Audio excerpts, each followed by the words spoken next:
Hello, good morning, Leandra. Nakita ko kasama ka doon sa PNG, doon sa sa 2023 sa Lingayen. So, pang ilan ka sa PNG? Sa ano po yun? Batang Pinoy? Batang Pinoy, oo. PNG. Batang Pinoy, oo. Ikaw yung winner.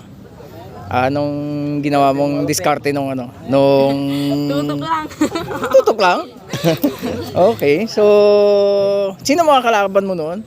Yung mga Jendi? Yung mga ano po, opo. Tapos yung Jendi? mga dati na ding sumali. Sino doon sa Jendi? Sa Jinli po? Oh. Si Ashlyn po. Si Ashlyn. Hindi sina Rosalyn. Tsaka si Iba po silang kategory. ibang category si Jasmine K. Oh, okay. Kasi nung sa Baywalk, nakilala kita. Ka-picture ka namin ni Claire. So, kasali ka pala doon sa Batang Pinoy na sa ano ba 'yun? Ano 'yun? Saturday ata 'yun eh. Yung sa inyo, di ba?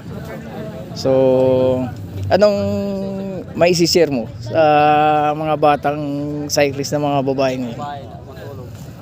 Kumain, matulog ng marami. Matulog lang. Ensayo. Opo. Ensayo. Hindi din po ako nakakapag-ensayo. Bakit? Wala.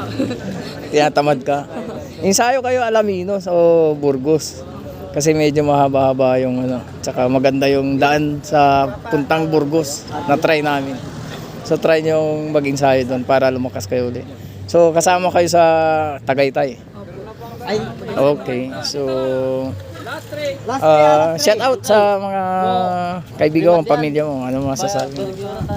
Shoutout po kay Boss D po. Okay. Sa mga po, kasama ko pong mag-bike. Sa parents mo. Shoutout po kay mama ko, tapos kay papa ko. Okay. Thank you very much.